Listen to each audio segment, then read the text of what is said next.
तो दवाई अमानक है और इसके बाद भी अभी भी वो बेची जा रही है। कई जगहों से वो खेप पकड़ी जा रही है। इस पर बात करने के लिए हमारे साथ डॉक्टर कनिका तिवारी जी इस वक्त जुड़ गए हैं। सीएमडी हैं आप मदरलैंड हॉस्पिटल की। डॉक्टर कनिका, आपका बहुत बहुत स्वागत है। धन्यवाद जी। सबसे पहला सवाल तो यही है कि दवाइयों पर अगर भरोसा ना करें किसी मर्ज के लिए तो किसके ऊपर भरोसा करें?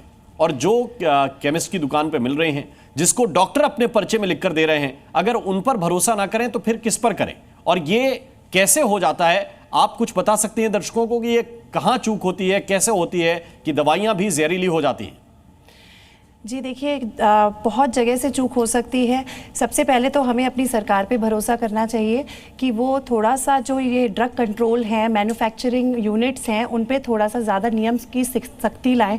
वो उनको अच्छे से मॉनिटर करें, अच्छे से देखें कि ये जो DEG कंपोनेंट दवाई में मिला है नॉर्मल मात्रा से ज़्यादा मात्रा में, तो ये क्यों पाया गया वहाँ पर। तो ये पहले से ही अगर सख्ती होती तो शायद हमें ये ज़रूरत ही नहीं पड़ती इस सेशन को यहाँ पर लाने की। एंड दूसरी चीज़ ये कि कई बार ऐसा भी होता है कि घर में पेरेंट्स होते हैं कि कफ सिरप है, खुद भी लेते हैं तो बच्चे को भी दे दिया। तो छोटे बच्चों को लेकर स्पेशली कोई भी चीज़ें आपको खुद से नहीं करनी चाहिए, आपको ज़रूर डॉक्टर की सलाह लेनी चाहिए। कुछ मेडिकेशंस ऐसी हैं जो कि छोटे बच्चों में यूजुअली हम नहीं देते हैं। हम बड़े 6 साल या 7 साल से ज़्यादा की उम्र में ही कोशिश करते हैं कि दी जाए। और हमारी कुछ गाइडलाइंस भी बनी हुई हैं इंडियन एकेडमी ऑफ पीडियाट्रिक्स में कि कुछ दवाइयाँ नहीं देनी है। जहाँ पर छोटे बच्चों का सवाल होता है, डोज बहुत इंपॉर्टेंट होती है, तो डोज की मात्रा भी हम देखें। एंड सेकेंडली पेशेंट्स को भी मैं ये कहना चाहूँगी कि जब वो ड्रग्स खरीदते हैं, कोई दवाई खरीदते हैं, तो मैन्युफैक्चरिंग यूनिट का ध्यान रखें एंड जो पैकेजिंग है उसको देखें। तो इस तरह से हम थोड़ा सा प्रिकॉशंस ले सकते हैं। बिल्कुल कनिका जी, लेकिन साथ साथ ये भी सवाल समानांतर चल रहा है कि फिर उस विभाग की क्या जिम्मेदारी है जो ड्रग्स को कंट्रोल करता है? ड्रग कंट्रोलर है वो, कई बार तो उनके ऊपर ये भी आरोप लगाते हैं मेडिकल फर्टिनिटी कि भाई ये पैसे लेकर भी दवाइयाँ पास कर देते हैं। एक बहुत बड़ा इसको लेकर भी नेक्सस चलता रहता है। तो क्या इस तरफ भी ध्यान देने की ज़रूरत है कि कैसे ये दवाइयाँ सप्लाई हो रही हैं, कैसे ये दवाइयाँ आ रही हैं? क्योंकि आरोप ये है कि DEG की जगह अगर सही कंपोनेंट डालते हैं तो फिर ज़्यादा पैसा लगता है दवाई की मैन्युफैक्चरिंग में, उसको बनाने में। तो ये सस्ता करने के चक्कर में, अपना फ़ायदा कमाने के चक्कर में बच्चों की जान से खेल गए। जी, इस बात पे ज़रूर हमें सोचना चाहिए कि बच्चों की जान का सवाल होता है। बच्चे नहीं, बड़े भी, किसी की जान से हमें खिलवाड़ नहीं करना चाहिए। और जहाँ पर मैन्युफैक्चरिंग हो रही है, हेल्थ डिपार्टमेंट एक ऐसा डिपार्टमेंट है जो बिल्कुल ऑनेस्ट होना चाहिए, क्योंकि somebody's life is involved. And जो हमारी सरकार है, हमें ज़रूर उन पर भरोसा है और भरोसा होना चाहिए कि ये सब चीज़ें ना हो। बिल्कुल, लेकिन एक चीज़ और जो आमतौर पर आसपास मैं देखता हूँ वो ये है कि अब तो YouTube से भी लोग दवाइयाँ देखकर बच्चों को दे देते हैं। भाई हल्का बुखार हुआ, कौन सी दवाई है, YouTube पर देखा दे दिया, गूगल पर देखा दे दिया, गूगल पर दवाइयों का डिस्क्रिप्शन मिल जाता है वो दे दिया।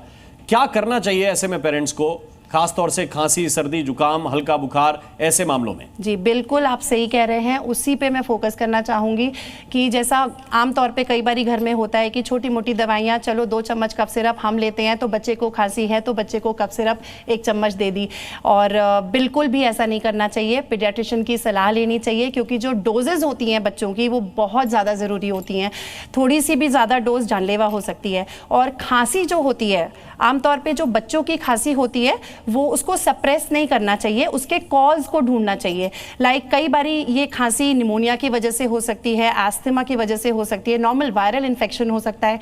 तो हम कॉज को आइडेंटिफाई करें और हम कॉज को ट्रीट करें तो वो बेटर होगा। और आइडेंटिफाई करने के लिए आपको डॉक्टर के पास जाना ज़रूरी है। एंड इसके साथ साथ घरेलू नुस्खे देखना यूज़ कर सकते हैं आप, जैसे कि नॉर्मल नेबुलाइजेशन, गागल्स, ये सब चीज़ें ज़्यादा ज़रूरी है। हनी, शहद भी बहुत यूज़फुल होता है कफ के लिए। जी डॉक्टर कनिका, हमारे साथ डॉक्टर ऋषि भी इस वक्त जुड़ गए हैं, बाल रोग विशेषज्ञ हैं। डॉक्टर ऋषि, आपका स्वागत है जी न्यूज़ पर।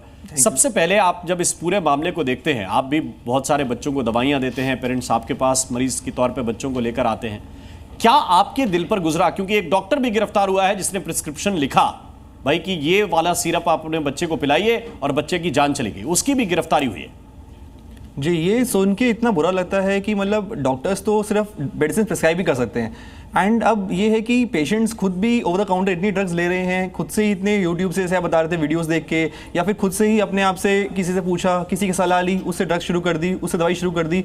एंड कई कंपनीज इतनी स्ट्रिक्ट रेगुलेशंस है भी नहीं है हमारे इंडिया में।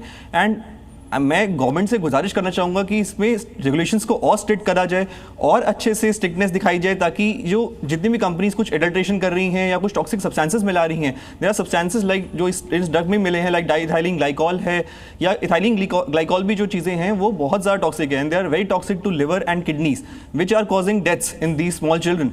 So there should be strict regulatory compliance should be there, so that patients do not take themselves, and we should always take medicines with the help of a doctor only.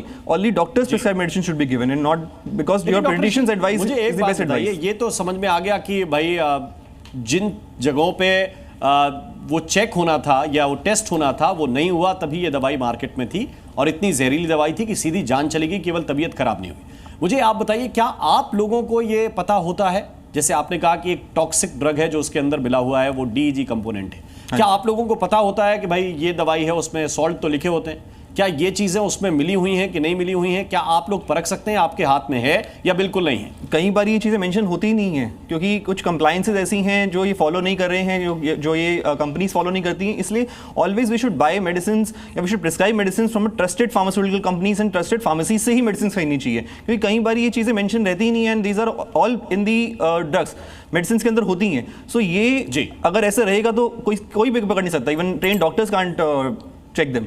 ठीक है, कनिका जी आप कुछ add करना चाह रही हैं? जी sir, इसमें मैं ये ऐड करना चाह रही हूँ कि जैसे अगर कई बारी दिक्कत है, लोग नहीं फार्मेसी तक पहुँच पा रहे हैं and they have no option, online ही खरीदना है, तो नेशनल बोर्ड ऑफ फार्मेसी जो है उन्होंने कुछ सेफ वेबसाइट्स बनाई हुई हैं, ट्रस्टेड वेबसाइट्स हैं, उसी से खरीदें. Like there are few websites buy safely, and कुछ UIP होता है लाइक आपका .pharmacy, तो आप उन्हीं से ट्रस्टेड वेबसाइट से खरीदें. लेकिन इसके साथ साथ कनिका जी ये सवाल भी है, फिर डॉक्टर्स के ऊपर भी कई बार ये आरोप लगते हैं कि डॉक्टर ये फलां ब्रांड की दवाई इसलिए लिख रहे हैं क्योंकि इनका कमीशन बंधा हुआ है, इनके पास भी 10% 20% पैसा जा रहा है, इसीलिए ये कह रहे हैं कि ये रिकमेंडेड ब्रांड खरीदिया. जी, डॉक्टर तो दवाई लिख सकता है, ट्रस्ट करना नहीं करना वो तो पेशेंट को देखना होगा. एंड अगर कोई डाउट है तो डेफिनेटली वो बहुत चीज़ें चेक कर सकते हैं. ब्रांडेड कंपनी से लेना एक इम्पॉर्टेंट चीज़ है. दवाई लिखना डॉक्टर के लिए ज़रूरी है अगर मरीज़ को ठीक करना है तो, एंड डेफिनेटली सेफ दवाइयाँ. सो अगर दवाई को आप चेक करना चाहें आप चेक कर सकते हो. उसका सील जो है वो होना चाहिए, एंड स्पेलिंग एरर्स नहीं होनी चाहिए दवाई में. कंपनी देखनी चाहिए, जो मैन्युफैक्चरर है उसका नेम एंड एड्रेस देखना चाहिए, दवाई का बैच एंड एक्सपायरी डेट देखना चाहिए, एंड डॉक्टर से आप क्रॉस चेक भी कर सकते हो कि ये दवाई सही है कि नहीं है. ठीक है डॉक्टर ऋषि, लेकिन जो कार्रवाई हुई है इससे आप कितने सहमत हैं? जिस तरह की कार्रवाई अब की जा रही है, केमिस्ट को आप उठा के पकड़ लीजिए, जो डॉक्टर है जिसने दवाई लिखी उसको आप पकड़ लीजिए, इससे आप कितने सहमत हैं या कार्रवाई कैसे होनी चाहिए? देखिए, रूट कॉज पे जाना बहुत ज़रूरी है. रूट कॉज जब तक पकड़ा ही जाएगा तब तक कुछ नहीं हो सकता. Doctors and chemist are not always responsible for giving false medicine. They can just prescribe the medicine and they can just write the brand name, और they can just write the maybe normal name. But ये जो medicine हैं, जो अगर irritants कुछ मिलाए जा रहे हैं या कुछ टॉक्सिक सब्सटेंसेस मिलाए जा रहे हैं, ये तो pharma companies for their own benefits और मे बी ऑन अपने हिसाब से कर लेते हैं. तो अगर ये चीज़ खुद देखा जाए, रूट कॉज पे जाके देखा जाए, इन कंपनीज के अंदर रेगुलेशंस स्ट्रिक्ट होनी चाहिए. And now government is banning all the medicine, and multiple states medicine जो बैन कर रही हैं कोल्ड ड्रिप. बट हमेशा कंपनीज की रेगुलेशंस को स्ट्रिक्ट करा जाए तो ये सब चीज़ें प्रिवेंट हो सकती हैं. बिल्कुल, आप दोनों का बहुत बहुत शुक्रिया, आप दोनों का बहुत बहुत धन्यवाद.